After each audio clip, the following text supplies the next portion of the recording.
Good evening, Gills fans. Welcome back to Gills and the Blood TV for an impromptu video call via Skype with myself and Stocky from Gills and the Blood, and we've also got Reese, James and Owen from the Gills Fancast. Quick discussion on the back of the leaked WhatsApp message today that supposedly comes from Bristol Rovers manager Ben Garner, talking of all types of ramifications. The fact that the league now might be suspended until August, no fans in grounds until January. So we're just going to have a quick chat amongst ourselves and come up with some thoughts and opinions about the latest developments. Right, how are we all, boys? We all good? We've just had a friendly quiz. I won't talk about that too much. Well, friendly. Stocky. Stocky soul give. Not happy. So what do we make about this supposed breaking news today then, this leak from apparently the Bristol Rovers manager? Listen, if what you say is that it sounds like there's going to be no sort of VFL action until August at all, no fans till the new year, obviously it's frustrating. The whole concept of no spectators until the new year is one that I think has been doing the rounds quite a bit in the last couple of weeks, especially with the big European league. So that's not a massive surprise. But yeah, obviously that means that if there's no action at all to August, they then have to make the decision of, do we just go from August with the new season or still try and finish this one? But yeah, I've got to be honest that obviously when the situation first came about and games stopped, I think everyone was quite optimistic that we'd end up finding a way to get this season done. But I think as time's going on, it's just looking more and more unlikely and more difficult, because you still look at the state of play at the moment, and it's hard to see how, especially in the EFL, where there's probably 2,500, 3,000 players, how they could play all these games without a number of players catching the virus, and then you have to stop again. So I can't see how it's going to be possible to make it happen. What about you, James? Yeah, I have to agree. I think the problem you've got is that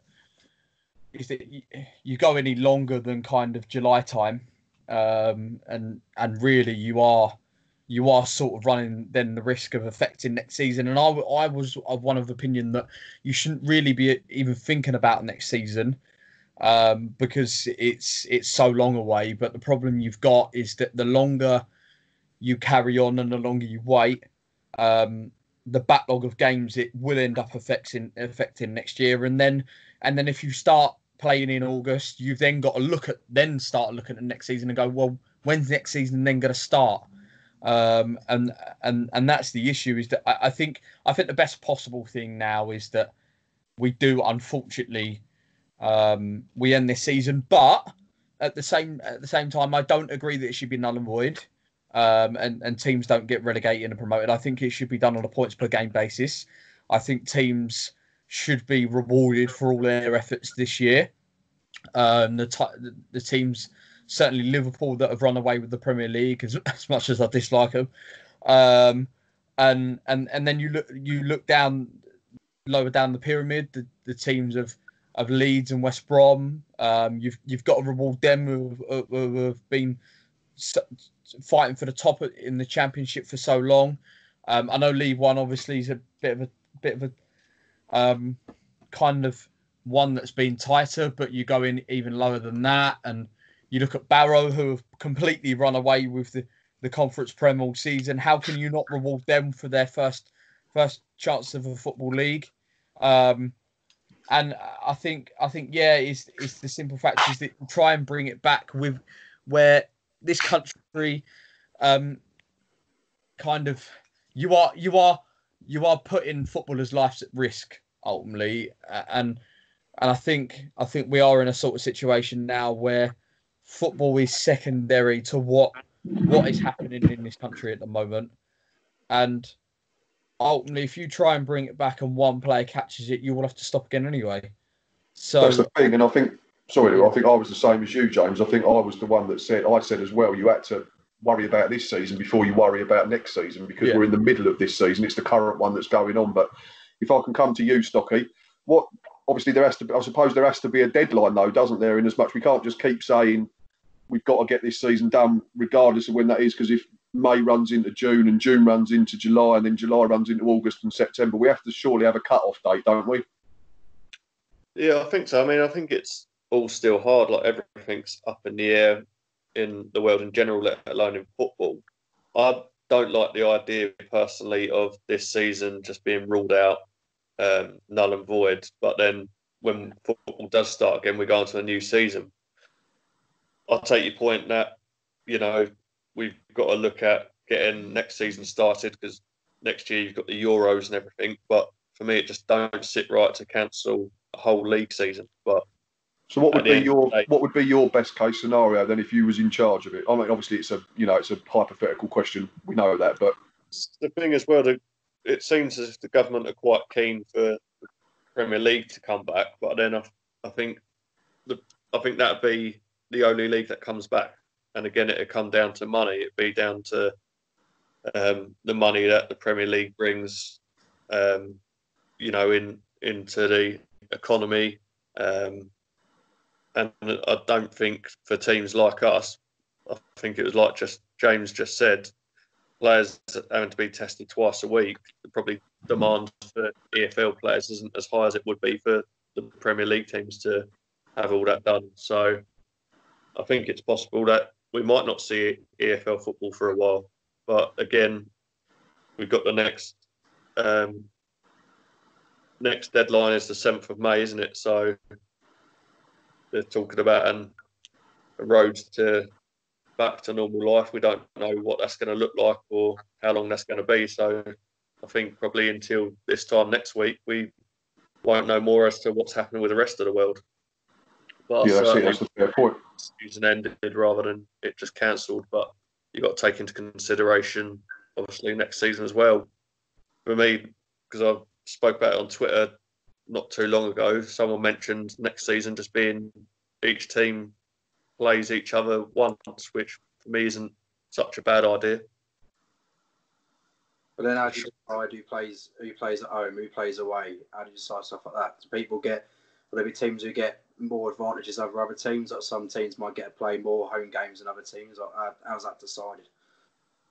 But it'd only be because it'd obviously be just half the games. It'd only be you'd still play equal. Obviously, there'd be one more at home for some teams, one more away. So you're not going to get completely fair. But I think if you're trying to cram fixtures in, for me, that's not a bad solution. That's the thing. Like I said to you, go on, Reese. like I said to you just before we started recording, is that I definitely agree that the whole sort of the route is Holland that are taking of just completely nulling and voiding seasons is Holland have is said the wrong one. It's just all gone, isn't it? I think completely. Yeah, especially when obviously we're a bit of a unique country to the rest of Europe in terms that our football pyramid is a lot deeper, and the money even in the Championship is probably bigger than it probably is bigger money in the Championship than there is in the Dutch Premier League. And like I said to you, I if we can't get the games played, which I think now is looking increasingly likely, I don't see a problem with the points per game situation because yes, the argument is not everyone's played the same teams twice, but we're 80% of the way through the season. So generally, your league position is a pretty fair reflection on the way you've been performing throughout the season. So if you get relegated off that, or if you miss out on the playoffs on that, it's bad luck. But you have to look at the situation we're in. It's before my time, but decades ago, were teams not just voted out of the league and thrown out on a whim like that? So I think Gills were back in the 50s and 60s. So, they got voted in and out, and had to play like regional league, didn't they? Being relegated on a points per game basis is fairer than stuff like that that's happened before.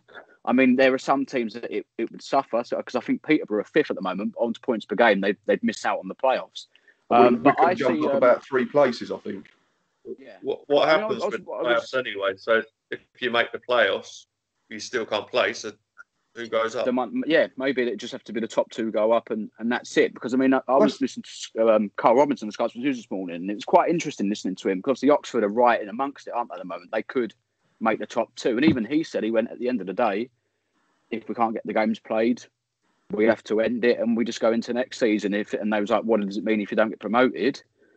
He says that is what it is. We just have to roll over and accept it because at the end of the day, we're football is not in control of this situation. At the end of the day, that's the biggest thing, isn't it? That none of us can control it, and this disease doesn't discriminate about who it takes on it. Whether you're a billionaire, multi-millionaire footballer, or you're a homeless person or whatever, or you're a builder or a lawyer, it doesn't matter, does it? That's the biggest thing, and it's all out of our control, and it's all right that the Premier League keep saying they want to do this and they want to do that, and then it filters down a bit further. But until the government say it's all right, it's just pie in the sky. But France is another one that's a bit weird, isn't it? Because apparently theirs is the only major league in Europe that has a rule in their stipulations at the start of the season that says if anything like this happens, the league is done and you finish where you are. So PSG have been awarded the title, and I think Lyon have already come out and said they're going to appeal it because they're a point outside the European places with a game in hand. So whatever happens, it's going to open up multiple cans of worms, and I think you're going to have legal cases and appeals going in left, right and centre, aren't you? Well, there's no one's going to be happy, are they? But whatever way they decide to do it, I think teams are just going to have to deal with it. You know, obviously we all believe that Gills could have gone up if the season carried on, or could have made the playoffs. If the season got cancelled, yeah, it's not what I want, and I wouldn't be happy with it from a selfish point of view. But there's bigger problems in the world right now, rather than whether Gills make the playoffs or not.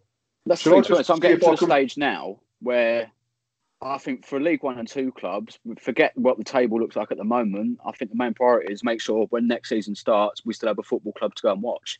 That's the bigger concern, I think, isn't it? Because didn't Paul Scally say on that Sky Sports interview a few weeks ago, he's got 3 months of no money coming in, and then he don't know what he's going to do unless we get help. Yeah, because Simon Jordan was on TalkSport yesterday, and he was saying that if this does go on to, August, September, October, with VFL games not playing and not bringing in any revenue, he thinks half of League 1 and 2 teams will almost go out of business, if not do go out of business. Yeah, that is the bigger priority than how many points we've got in the League 1 table at the moment. Yeah, exactly. And like we've already said off air, I think if it goes on points per game, we move from 11th to 10th. It's not going to make a grand deal of difference in terms of prize money, is it? Shall I try and play this clip, because I've got it on my phone, and see if we can all hear it? This Ben, what's his name? I've forgotten his name. Ben something. That's it, Garner. Right. Just let me know if you can all hear it. Just come off the call for the last meeting. Can we all hear that? Yeah. I need a vote off everyone about 7 to pay their contracts. So you've heard a few of the things that have happened in it. I just need a yes or a no from everyone. I'll explain it in this now. Basically, the government guidance on the May 7th, when they talk about the lockdown, that's when we're going to sort of be dictating when we come back in and what they say based off what the government think. The chief executive of the EFL said he'd be very optimistic for us to even be playing games in June. So he doesn't really think we'll be playing games then. Gary Neville and one of the other club owners doesn't even think we'll be playing anywhere near then. Definitely won't be playing games with any fans that's come from the EFL this year. They don't think. I'll be looking at January 2021 unless a cure pops up. They'd need 66,000 tests for us to finish the season this year. Bearing in mind the NHS are struggling for tests, and general people are struggling up to now for tests. From a PR point of view, I don't think any of the football bosses could sell players needing to finish a season with that many tests. So unless that... I'm just going to stop that there. I think that's a huge point as well that he makes there, Mr. Garner, isn't it? The fact that if suddenly 66,000 tests miraculously appear for footballers when you've got NHS workers and frontline workers not getting tested, I think there'd be uproar, wouldn't there? Yeah, because Gary Neville was talking about this on Sky this morning. Obviously, there was talk of if the Premier League does carry on, I think they're going to need 35,000 for the rest of the season. And he said that, footballers have had a bit of a kick in from sort of government already in terms of pay cuts and stuff. And he said that if they was to carry on somehow and end up with all these tests, the Premier League would probably have to sort of donate 20 million quid or something to the NHS so that they can go and get a load more tests to sort of, as a bit of a positive PR spin out of it. And that's the only way he thinks they'd be able to do it without there being uproar. I see something that was interesting as well on Twitter today, and it was an ex-goalkeeper tweeted, and obviously with all the things about social distancing, he said he used to play at a decent standard, probably like EFL sort of standard, and we see it at Gills and away games, and you probably see it in your Sunday league like I do. Goalkeepers spit on their gloves probably half a dozen times a game to increase grip, and this goalkeeper made the point and said, so what if he does that? 2 seconds later, the ball comes in, he palms it out for a corner. Opposing player goes and picks the ball up, puts it down in the quadrant, takes the corner, and then wipes his face. Yeah. You've got another... football, they banned it when it first started, the coronavirus. That's one of the things that got filtered down to anyone that coaches a kids team is that goalkeepers shouldn't be spitting on their gloves at this point because of that risk, like you've just said there, Matt. Thing, though, isn't it? It's a natural thing. That's the trouble thing. It's natural thing as well. And they've said that if we go back to training, Premier League players are not allowed to spit, but you just do it out of habit. That's the massive risk. Yeah. So and this is the thing is that they're saying that obviously if Premier League players do go back to training, they've got to train individually with masks, and then if games do happen, posts and corner flags and all that will need to be sterilised before, during, and after games. It's like if these are the measures that need to be put into place, it's not safe for us to go and play. And it shouldn't be being thought about, should it? Really? Like you say, things like spitting are human nature. So if what humans do naturally can't be done with it being deemed safe, we can't do it. Surely because to put it... Go on, Owen, sorry. Surely it will only take one... Say they restart the Premier League in that sense or whatever. Surely then, even so, it would only take one player testing positive for them to have to scrap it all over again because it wouldn't be safe. Exactly. And again, we forget that these Premier League footballers, because they've got money, we all think, oh, yeah, they're immune to things like mental health and emotion and stuff like that.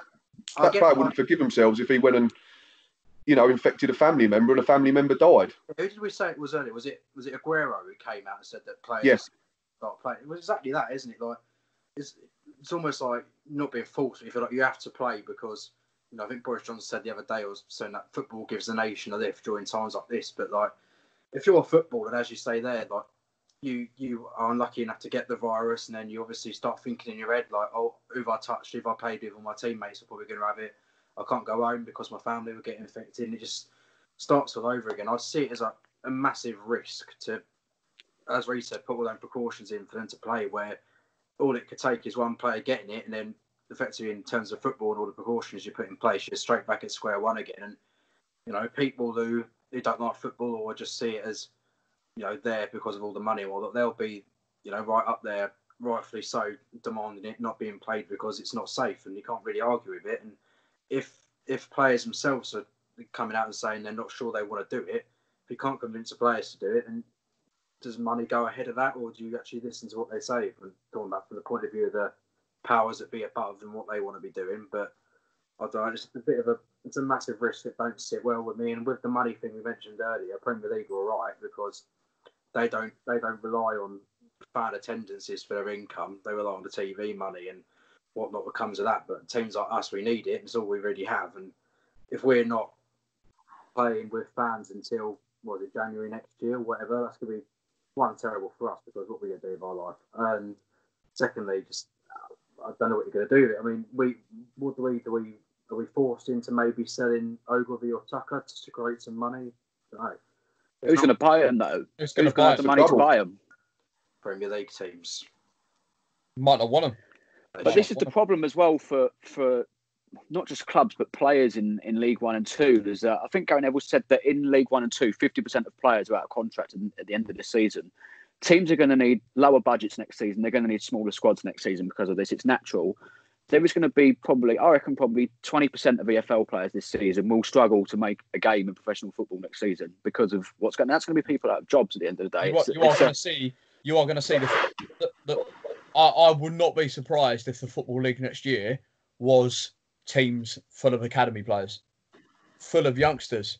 I think it'll be that and just free transfer targets because people aren't going to be able to spend fees. You might be able to scrimp, a couple of grand a week together to pay a wage. I think the one was Colchester, and they've released, like Frank Nouble and Ryan Jackson. Obviously, we know them as Gills fans, but they're first team regulars for them, and they've gone because they can't afford to keep them.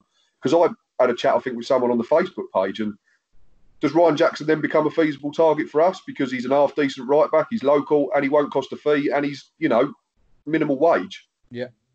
That's the type of player we might end up looking. And that's not saying that Ryan Jackson's a poor footballer, but we're not going to be able to afford to go out and and splash any kind of cash because we haven't got any, effectively. No, I think going back to the player thing as well, and the Premier League wanting to come back, they can't force these footballers to come back, and so in this current situation, they can't put the footballers in trouble for not wanting to play. So it's all well and good the Premier League and the EFL wanting to come back and wanting to play, but ultimately, if they've not got the players in the teams to do it, they're not going to be able to carry on anyway.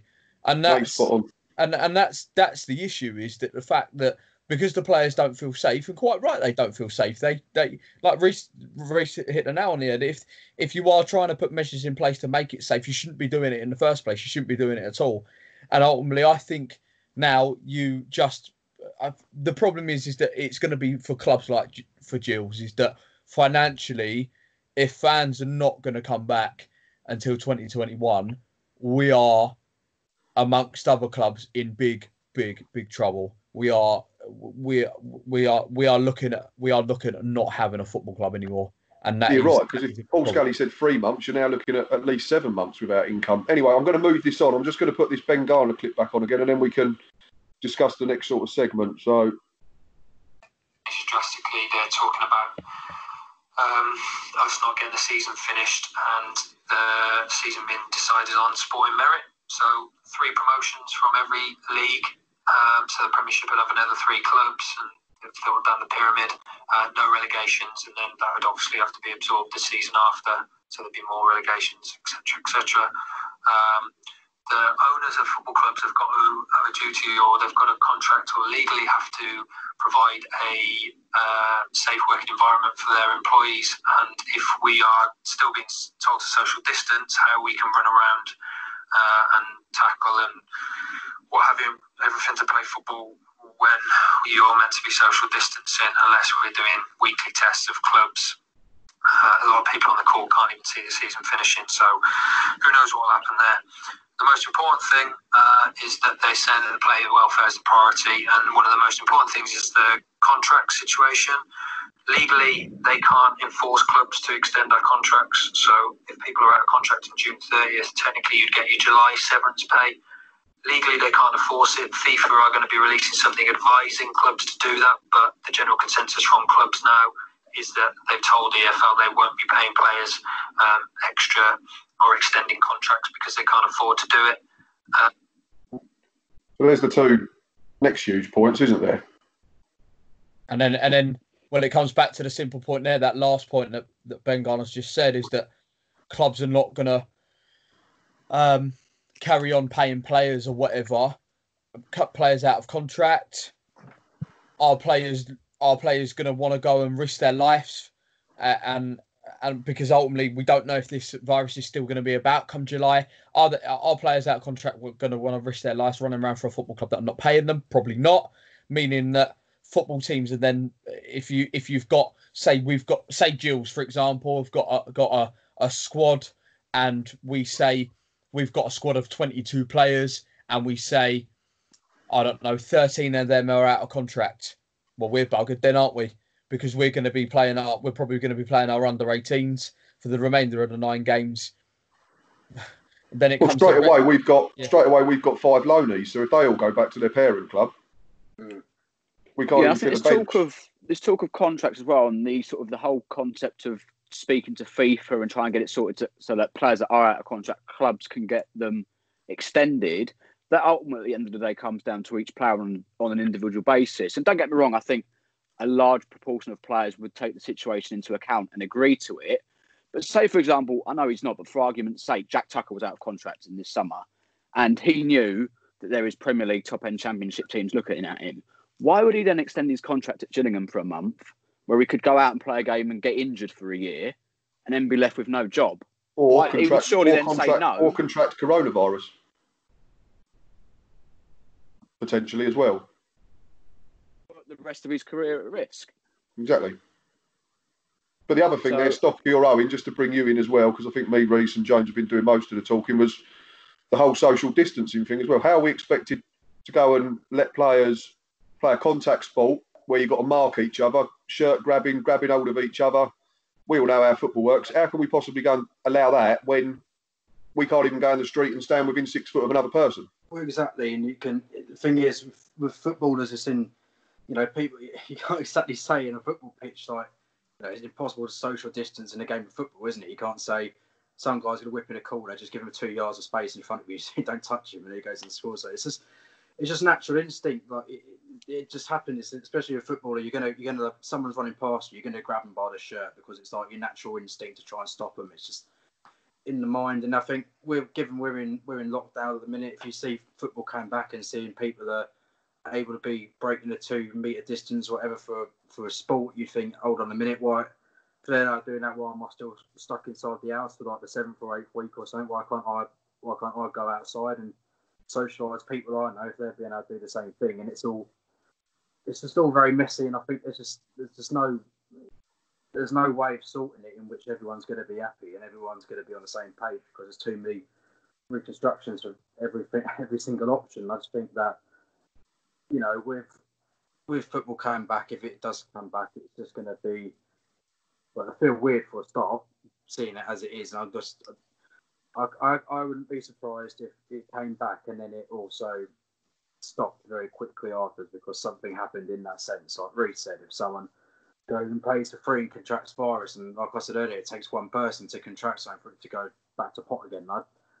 I'm not sure what the outcome is really, but I just think it's all very messy and it's all very, you know, something that no one really knows what to do in a sense. It's a nightmare for admin, as you can imagine. But being the person, I wouldn't want to be working for the FA or the Premier League or the EFL at the moment. But Stocky, just to bring you back in there, obviously the thing about fans again is, I know there was talk on social media in the last couple of days, is if Liverpool get awarded the title and they do play the remaining games, and then there's a title presentation, you're then putting more risk on police, national health, because the chances are that a load of Liverpool fans are going to try and pitch up at Anfield and stand outside the ground because they want to be part of it, and then you've got another can of worms opened. Yeah, I mean, I think just in general, you know, people have seen it enough on social media. You're always going to get idiots out there that break the lockdown rules anyway, and we've seen that during these Thursday night claps at 8, Westminster Bridge or wherever it is, like everyone all hoarded together clapping and define the whole point of why they're clapping. So you're going to get idiots wherever you go.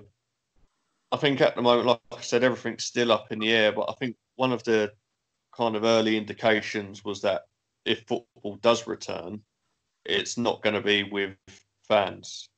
So I think that's kind of been the mindset very early on, and we all want and we all hope that football does return, but obviously it's got to be in the players' safety, and, you know, not just players, but obviously there's staff there. They're going to have you know, ambulance and, you know, first aid and everything. It's not just the players on the pitch, it's other people. And we all want it to return, but I think we all know deep down that we're probably not going to step foot inside a football ground until this has all completely died down, and until the vaccinations have come out, until the numbers of people passing away start to go down, and that quite rightly takes precedence at the moment. So if football does return, yeah, we're not going to be going in a stadium anytime soon, but it's just how we go about getting everything back to normal again. I think the social distancing point is, especially when, like, obviously there's things affecting the whole of sport, not just football. And you think about it, football and rugby, you would think would be the last 2 sports that can possibly get going again because of what they are. And, you know, I see today, cricket, they've said that there's not going to be anything until August, September time. Cricket generally, you could play cricket social distancing, and even they're saying no. Formula One, they're saying the earliest we'll start is mid-July. Well, it's not really a contact sport. So if sports like that don't think they can get going till July, August. Hasn't the Hungarian Grand Prix confirmed in August that that's going to be without spectators already? So yeah. So if sports like Formula One and cricket don't think they can do anything until August, and they're much less sort of contact compared to sports like football and rugby, why do we think that in 3-4 weeks' time we could be playing football? To ask the powers that be, I suppose. We can only sit here and surmise and estimate. Right, I'm just going to whack the rest of this Ben Garner piece on, and then we can discuss the end of that before we finish up. James, can you still hear me? He's got himself on mute. Yeah, James has muted himself, I think. Oh, there we go. There you go. There we go.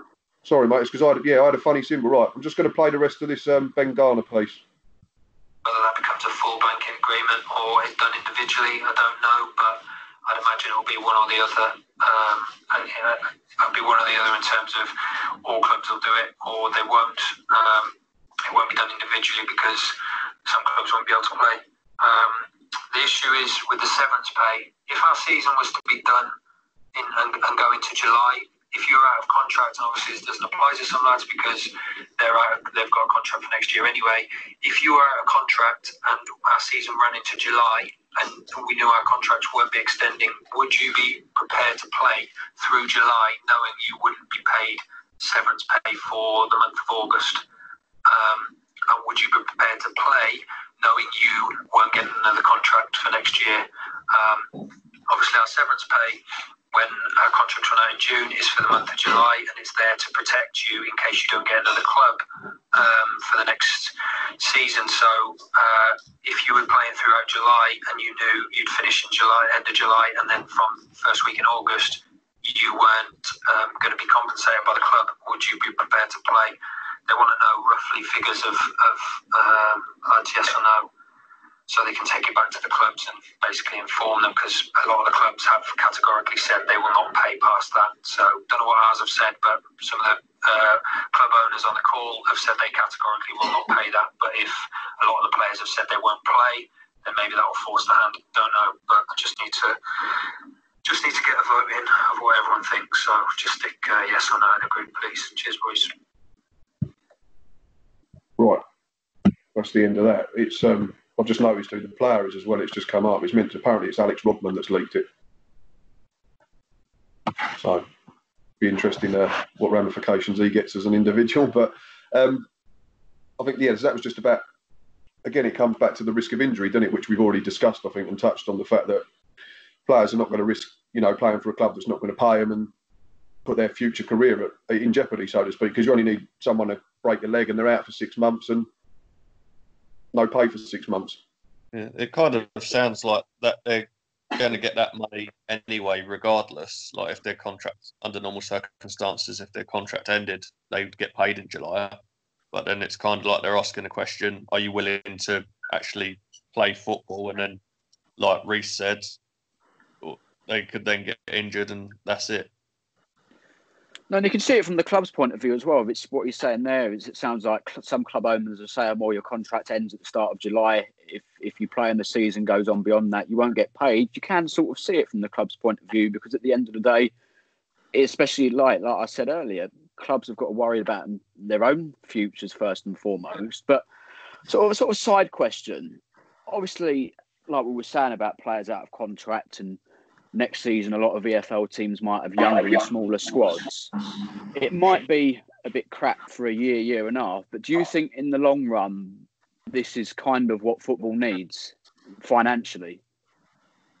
I think in the sense that it's given football a kick up the arse, and we all have to look at ourselves in terms of the fact that the money that's bandied around, not at our level, but at the top level, is ridiculous, and it needs to probably be distributed better so that we don't have Berries and Boltons and, going back further, all other clubs that have Leyton Orients and that type of situations where you've got massive historical Football League clubs that are, struggling financially. And I think in that sense, it probably will benefit the game in the long run, but it's how many we lose in the short-term picture, I suppose, is the big concern at the moment. I don't know what James, Stocky and Owen think. Well, everyone knows about the money in the Premier League and how big it is, and it's I suppose it's a bit of an eye-opener in a way, because teams from Premier League and Premier League fans can look at the likes of Bolton and Bury from the beginning of last season and what they went through, maybe see it as one of those things where the teams like them, the things they go through are due to their own faults and the way they pay players too much and how they can make the wrong decisions with their money. But then they probably start to realise the Premier League as well that all it takes, that it does something like this really does put into perspective the massive gap in terms of money between the Premier League and our league, where it only takes a pandemic like this and for it lasting a bit longer to, I don't want to exaggerate, but potentially wipe out half of the teams in the league and put them out of business. And it really is something that is that big. And I think that you're right when you say they need to distribute it more, because, I know people, I think, was it Scally a few weeks ago was saying that the Premier League should be doing more to bail out teams like us if we need it in this sort of situation. And he got a bit of a stick in the craw for that, because, people like to mention how much he's allegedly given himself a year and whatnot, but I can't say that as facts or anything. But I think, there needs to be some sort of plan like you said, like the French league, like when they had that thing pre-planned, that if something happened, then they knew what they were doing with the league. You have a similar thing in England where if something like this happened again, albeit it may be a bit unlikely, but if it did happen, we already had plans in place for what to do, payment systems to lower leagues to help them get by, and then plans for everyone for us to actually get out of it in a sporting sense. I've said that to you before, haven't I, James? That considering the rule book of football and whatever in this country probably has thousands of rules, it does sort of beg a belief that there is nothing in the rule book in this country to say what would happen if a season can't finish. You think about it and think, that's madness. And there will be now. I think there probably will be. But that's what I said earlier. It's only France that's got it. So it's not just us. That's the rest of Europe. It's only France that's got a legislation that says the season ends and you are where you are. Yeah, just going back to your point about the Premier League and like the money and the future of the game, I think the Premier League will be all right. They've got all the money coming in from sponsors and TV rights, and we've known for a while that the money doesn't really filter down to the lower leagues. And I think the teams in the lower leagues that spend beyond their means, I think they're the ones that it'd be a real culture shock for them. And just going back to what Owen said in regards to Scally's comments at the forum, he said that the Championship, they're like 500 million in debt or something like that. So there'd be, I think, a lot of Championship owners and clubs that would be fearing potentially for their future as well. So I think the Championship is kind of like a Premiership Mark II, but I think at the end of the day, if the government want football back, I think, like I've kind of alluded to, I think they're pushed for the Premier League, but EFL, I can't see going ahead. And then I think teams in the Championship, they're going to start to panic and they're going to have a real business structure for the future because they're going to have to sell assets. Again, it'll be a Premier League that probably gets the prized assets and it just make them stronger. Well, I think hopefully that's what it will do, won't it? Is that it might make clubs and club owners think a little bit more that. So, for example, I think we've all watched it, that Sunderland documentary. When on deadline day, they just decide, well, yeah, we'll throw a load of money at Will Grigg just for the sake of it. Hopefully it might stop teams doing things like that, thinking, well, actually, you don't know what's round the corner. So we'll stop spending beyond our means just in case we end up needing that money for a rainy day. Or we go down the route of what other leagues like, isn't it the MLS? They have salary caps. Yeah, there's talk of that, which... I'm on the fence with it because part of me thinks if your owner's got money, they're in their rights to spend it. But then also it would stop some of these, horror stories happening. So it's one of them with salary caps. If it's the difference between teams going out of business and not going out of business, then surely it's a good idea. I mean, again, there's lots of, legislation and stuff that are in between that and just us saying it on a podcast or whatever. But, and like Stocky and Owen said, I don't know, we'll get James back on now, but the Premier League will probably all be all right. So surely all this effort that the Premier League and the FA are putting into trying to get games going ahead, surely they could make the priority the EFL teams. I think the crowds are smaller. I think what's happened here, Matt, no crowd, so it helps teams out. I think it's massively shown everybody how selfish the Premier League really, really are. And unfortunately, and I know like a lot of like top flight fans might come for me after saying that, but at the end of the day, they have got. When we come out of this pandemic, the simple way to sum this up: every single club that are sitting within the Premier League right now are going to be absolutely fine. But are we guaranteed to have every single 72 Football League club out of this? I don't think so. Not at all. I don't think you can sit there and say that every single 72 league club are gonna be okay out of this, are going to be financially okay, and they're going to survive for the foreseeable future. I think you can probably sit there and say maybe bar Norwich and Bournemouth. Probably, maybe you could probably look at them two in the Premier League that might well struggle. I think every other one are going to be absolutely fine. I don't think Bournemouth will. Their owner's absolutely loaded. Norwich then. I think Norwich might be well in a little bit of trouble. I think there was rumours coming out there that they might well be in trouble. But I think the simple factor is that there is absolutely no reason why the Premier League and the TV, i.e. this is where Sky Sports and things like that step in, where they've never really helped out the EFL before when they've put them on telly and things like that. You hardly ever see an EFL game on. Certainly League One, League Two level, they're quick to put old leagues and things like that on. But I think when it certainly comes down to financially helping out these teams, I think it's good. It's a big eye opener to just see how selfish the top flight football of English football really, really is. And I think that I think the Premier League are trying to almost distance themselves from the EFL and say, you're on your own here, gents. And really, if you need the help, we're going to put ourselves first. And if we end up having a single team of 20 teams, then bloody so be it.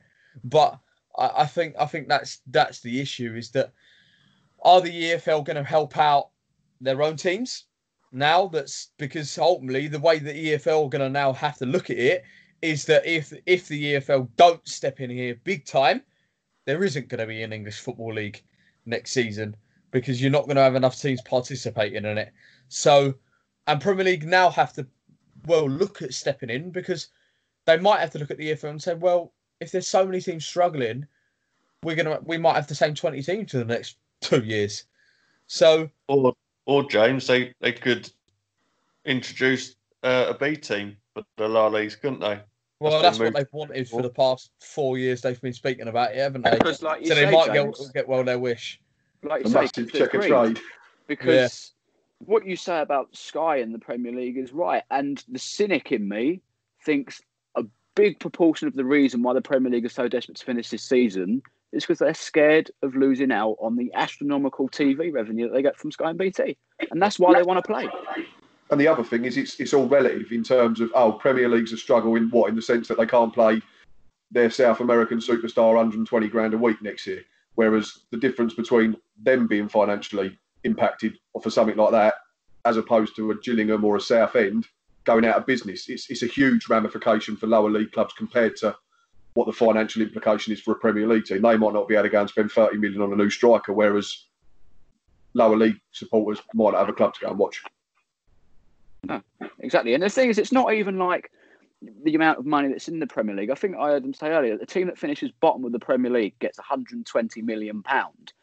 And it's not even, it doesn't need every Premier League team to send 50 million quid down to the EFL for it to be sustainable. We're talking about if every Premier League team sent 3 or 4 million quid down, it would be of massive benefit to the EFL. It's not a big ask. Exactly. We're not asking for the world. It's a weak salary for some of the a little bit of help to keep a football team going for the next 6, 8 months, 12 months or whatever. Yeah, exactly. You know, but these teams are happy to pay players 500 grand a week or whatever, but no. And then you get Tottenham and Liverpool try and ask the government for help. It's crazy. But anyway, we've done nearly 3/4 now. Stocky, I'm going to come to you, then Owen, then James, then Reece, and then myself. Stocky, what do you think is going to happen then in terms of EFL, League One, League Two? Because I'm not bothered about the Premier League because I don't really like it anymore, to be quite frank. It's hard to give a definitive answer, like I said, until next week. But by the sounds of that, what do you think would be your best case scenario if you were making the decision? Best case, I'd like to be able to resume July, August, but whether it's possible or not, don't know. If it's going to take too much strain on the NHS and there's going to be too much of a risk of people catching it, if social distancing is still a thing, then I just can't see how it's going to happen. The majority of EFL players aren't that well paid compared to the Premier League, so they're probably more wary of getting injured and affecting their future careers. James? Yeah, I think in terms of what I think will happen, I think now France have potentially took a stand of points per game. I think the Premier League are waiting out to see what the other big leagues do before they step in. I think if the other big leagues like La Liga and things like that, I think the fact is that I think it will end up on a points per game. In my opinion, I think I'll go with Stocky. If we can finish it. If we can't, points per game, definitely. Owen? Yeah, in an ideal world, I want to finish it, but then I think about the aspects of players being scared to play. If they're scared to be playing games and they have to play games, and their mindset's going to be in what they're doing, or they're going to be too worried about other things. I don't see it restarting anytime soon, and I don't think it definitely won't be in front of fans for a very long time.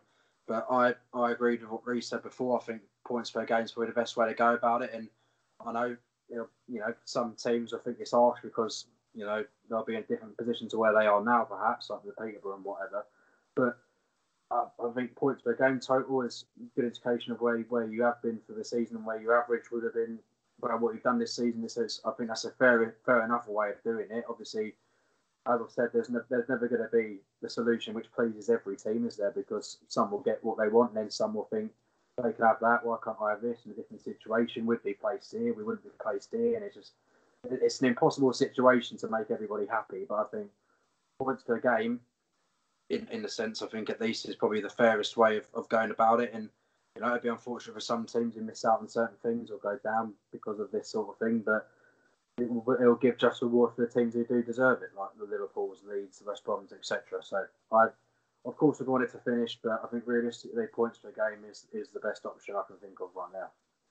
Reece, I'm just going to change it up a little bit for you then, because I think that was going to be your answer as well. But what do you think of going back to that WhatsApp audio from Ben Gardner about the promotions but no relegations? What's your thoughts on that in terms of a 23-team Premier League and so we'd have 3 come out of the Championship. So I take it'd be just the top 3 out of each division go up then, based on points per game. What do you think of that and no relegations? Yeah, I think I suppose in principle the idea of it works, but obviously I think the EFL divisions would be the same, wouldn't they? Because obviously we'd lose 3 teams going up, so 3 would come in, so we'd be all right. But in terms of the Premier League, that's all well and good, providing they can start football when they want to. Say we can't start football when next season's meant to start, and then they've got to fit extra games in, and there's a Euros next summer. Because one of the things I would do in terms of the EFL is that I would scrap the EFL trophy off for next season straight away, so that if we need extra dates, because the season can't start in August, we've got extra dates there, because it doesn't bring any money in for anyone. And I suppose then you could maybe look at scrapping the Carabao Cup as well. There is also that. The only argument people would have for that is that if, say, a Gills drew a City away, there's money in it for us. But I wouldn't be object to chucking out the EFL trophy and the. Isn't that the trophy where if you win, you get a European spot as well? That's the thing. And again, so it comes back to bottom line, just to sum up, I think now, because we've sort of brought it all together there, is the fact that I think we all agree we'd ideally like the season to be finished in some guise, whether that's behind closed doors or we get a deadline and we say we can go back when fans and players can go back together. But that just can't run on forever. But I think points per game would have to be the next fairest solution, because we don't have this legislation within our rule book like the French league.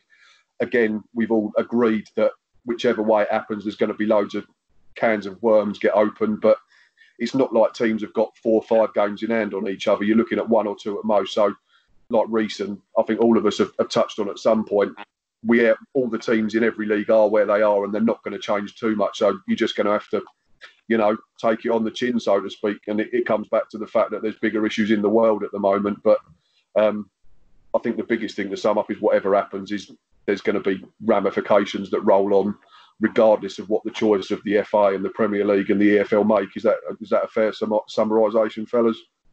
Yeah, I think this will rumble on long after we even start playing again. I think this will go on and on and on, and there'll be, if it is done on points per game, like you say, most of the divisions you can sort of, because it's not mathematically confirmed, but Leeds and West Brom are going up from the Championship. Let's be honest.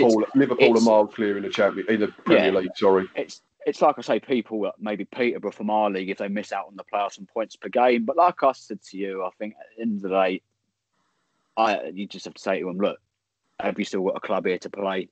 Get over it. It is That's what the it thing. is. And like Dara McCantley, we know he's very vocal on Twitter, and he keeps saying it's got to be played no matter what. But would he forgive himself if it got played and then, Ivan Toney contracted COVID-19 and, God forbid the worst happened to him or any other player? Yeah. All for the sake exactly. of Dara McCantley wants to make a few quid and get in the championship. I'm not just, I'm not digging Dara out. It's just he's a prime example because he is so, vocal on social media. The risk is bigger than the reward, I think, is what we're all trying to say at the moment, isn't it? The risk of, someone contracting it, a player, a fan or whatever, if we all were allowed to go back, is bigger than any reward of a promotion, of avoiding a relegation or winning a title. Definitely. Yeah, I don't think they'll let fans anywhere near it until this has all died down and until it's all calmed down. Whether players will be on the pitch in that time, you don't know. We'll see what happens next week. I suppose we could do it like table football. They'll just stand in a line, all 3 metres apart. Human Subutio. Or Zorb football. Put them all in Zorbs. Oh, yeah. There you go. We've solved it all. There you go. EFL, FA, Premier League were available for hire. So, right, boys, I'm going to leave that there. We've done 50 minutes. It's been really interesting, and it's not quite football, but it is football, so to speak. Gills fans, you know where we all are. Go and check out all our Gills in the Blood chats too. Make sure you head over to the Gills Fancast and find all their interviews as well. There's some really interesting ones, particularly the Martin Allen one. That's really good. You need about 4 days because Owen goes on and on. But no, keep following the guidelines, I think, is the general message from all of us. Keep staying safe, and until next time, up the Gills. On the Gills.